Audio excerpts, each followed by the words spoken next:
दोस्तों एक्साइटिंग खबर यह है कि भारत को 2030 कॉमनवेल्थ गेम्स की मेजबानी मिली है जो अहमदाबाद में आयोजित होंगे। कॉमनवेल्थ गेम्स फेडरेशन के एग्जीक्यूटिव बोर्ड ने अहमदाबाद के 2030 के सेंटेनरी कॉमनवेल्थ गेम्स की मेजबानी के लिए रिकमेंड किया है, जिसका आखिरी फैसला 26 नवंबर को आएगा। ये गेम्स 2030 में होंगे जिसमें 74 कॉमनवेल्थ देशों के एथलीट्स हिस्सा लेंगे और मुख्य वेन्यू नरेंद्र मोदी स्टेडियम होगा। भारत को ये मेजबानी हमारे इंफ्रास्ट्रक्चर, विश्व स्तरीय स्टेडियम, ट्रांसपोर्ट सिस्टम और स्मार्ट सिटी डेवलपमेंट की वजह से मिला है। ये दूसरी बार होगा जब भारत सीडब्ल्यूजी की मेजबानी करेगा। पहली बार 2010 में दिल्ली में हुआ था, लेकिन 2010 का एक्सपीरियंस इतना खराब था कि वो हमें आज भी डराता है। दोस्तों, आज ये सुनकर खुशी हो रही है कि हमारा देश जल्दी ही कॉमनवेल्थ गेम्स होस्ट करने जा रहा है और सरकार और इंफ्रास्ट्रक्चर पर भरोसा इतना है कि न सिर्फ कॉमनवेल्थ गेम्स की हम जबरदस्त मेजबानी करेंगे, बल्कि ओलंपिक की मेजबानी भी शायद हमें ही मिले और वो आयोजन भी हम कमाल का करेंगे। 2010 के हालात देखकर ये एक सपने की तरह लग रहा है। किसने सोचा था कि 2010 कॉमनवेल्थ गेम जैसी बुरी तरह विफल होने के बाद हम ऐसा दिन भी देखेंगे जहां पर खिलाड़ियों को अच्छा इंफ्रास्ट्रक्चर मिल रहा हो। दोस्तों, 2010 कॉमनवेल्थ गेम्स की मेजबानी भारत को 2003 में मिली थी, जब दिल्ली ने हैमिल्टन कनाडा को हराकर बिड जीती थी। 2004 में यूपीए सरकार में सुनील दत्त को खेल मंत्री नियुक्त किया गया, लेकिन बाद में कांग्रेस सरकार ने सुनील दत्त को हटाकर सुरेश कलमाडी की इस पद पर नियुक्ति की। Kalmadi Indian Olympic association (IOA) के प्रेसिडेंट थे और कांग्रेस सांसद थे, जो गांधी परिवार के करीबी माने जाते थे। सुनील दत्त ने कलमाडी की नियुक्ति का विरोध किया था, लेकिन पीएमओ ने दत्त की आपत्ति को नजरअंदाज कर कलमाडी को चेयरमैन बना दिया और बाद में खेल मंत्री बना दिया गया। वैसे सीएजी रिपोर्ट में भी कहा गया था कि कलमाडी की नियुक्ति पर गंभीर आपत्तियां थी, लेकिन उन्हें ओवररूल किया गया।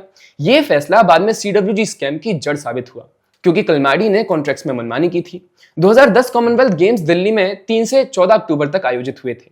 ये वो मौका था जब भारत को दुनिया के सामने अपनी शक्ति और संगठन क्षमता दिखाने का अवसर मिला था। 2003 में भारत को मेजबानी का अधिकार मिला, लेकिन तैयारियों से ही विवाद शुरू हो गया। ये खेल करप्शन, लापरवाही और सामाजिक अन्याय का प्रतीक बन गए। अरबों रुपए खर्च हुए, लेकिन गरीबों की स्थिति और बदतर हुई। सरकार ने गेम्स की तैयारी के लिए कुल बजट मात्र 1620 करोड़ रुपए रखा था, लेकिन खर्च 70,000 करोड़ रुपए तक पहुंच गया, जो इतिहास का सबसे महंगा सीडब्ल्यूजी था।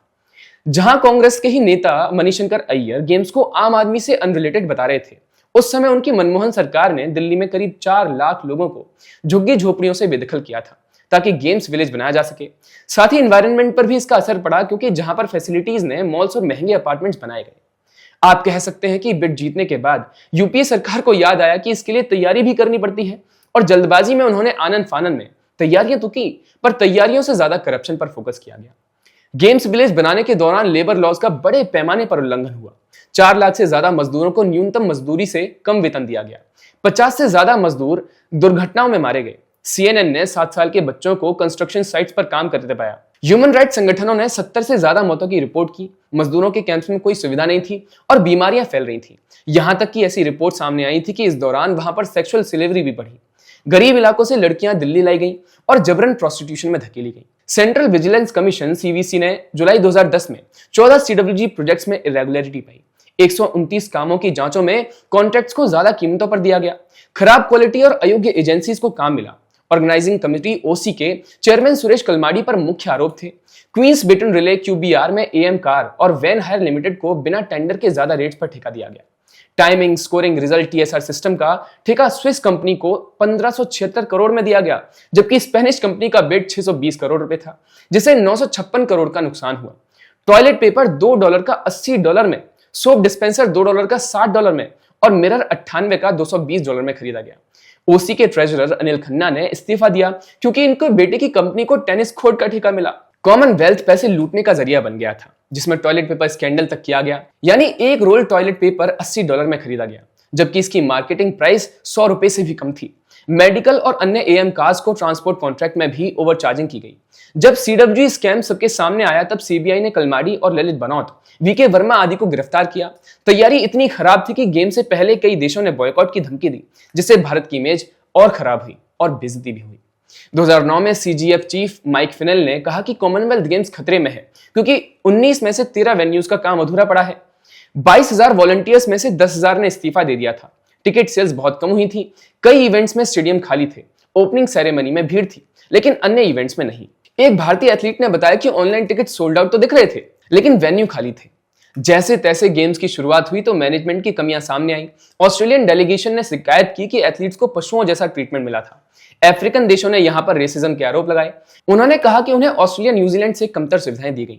बाहर से एथलीट्स ने गेम्स विलेज के लिए कहा कि वो रहने लायक जगह नहीं थी।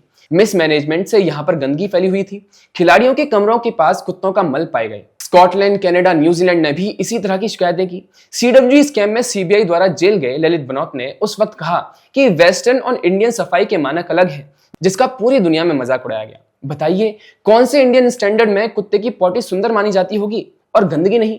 गंदगी का लेवल इतना था कि स्विमिंग पूल में कचरा, फिल्ट्रेशन सिस्टम फेल और पानी गंदा रहा, जिससे कई एथलीट्स बीमार पड़े।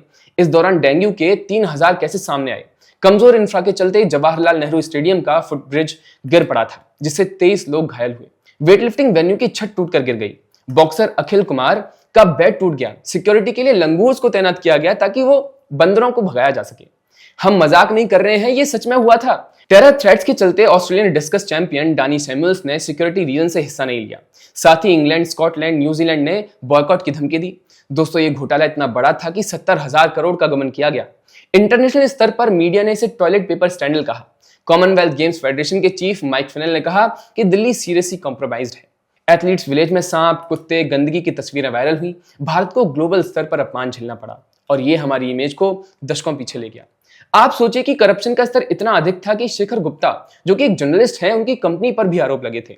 शेखर गुप्ता, जो उस समय इंडियन एक्सप्रेस के एडिटर इन चीफ थे, उनकी पत्नी नीलम जॉली के साथ कंपनी ग्रीन पाई एग्रो प्राइवेट लिमिटेड का भी सीडब्ल्यूजी स्कैम में नाम पाया गया। कथित तौर पर यह कंपनी सीडब्ल्यूजी से जुड़े कॉन्ट्रैक्ट्स में इन्वॉल्व थी और आरोप थे कि इसमें घोटाला हुआ है। यह दिखाता है कि मीडिया का एक हिस्सा भी स्कैंडल में लिप्त था। वैसे सबसे पहले इस स्कैंडल को टाइम्स नाउ के editor in chief Arnab Goswami ने ब्रेक किया था। 2010 में टाइम्स नाउ ने सीडब्ल्यूजी स्कैम को एक्सपोज किया, जिसमें कलमाडी पर गंभीर आरोप लगाए गए। अर्नब ने डिबेट्स में से उठाया और कहा कि रूट कॉज 2004 से है। इसके बाद पूरा कांग्रेस इकोसिस्टम डिफेंड में उतर आया। राजदीप सरदेसाई जैसे जर्नलिस्ट ने कलमाडी का बचाव किया और स्कैंडल को छोटा दिखाने की कोशिश की। कांग्रेस ने मीडिया को इन्फ्लुएंस करने की कोशिश की, लेकिन पब्लिक आउटरीच बढ़ गया। अर्नब ने इसे सीडब्ल्यूजी स्कैम एक्सपोज कहा और लगातार कवरेज की। स्कैंडल सामने आने के बाद कांग्रेस ने इसे कवर अप करने की पूरी कोशिश की। इसका सबसे बड़ा उदाहरण तो सुरेश कलमाडी की बीमार बताया देना था।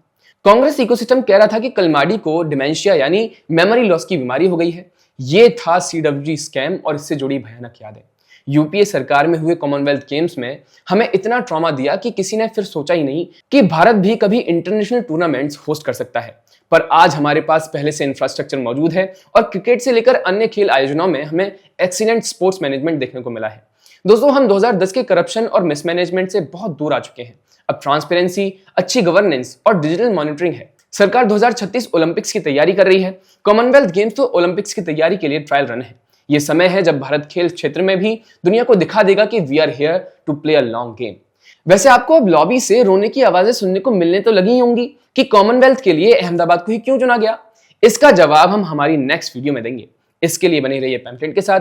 अपने विचार कमेंट बॉक्स में जरूर शेयर करें और चैनल को सब्सक्राइब जरूर करें। जुड़े रहिए पैम्फलेट के साथ। नमस्कार।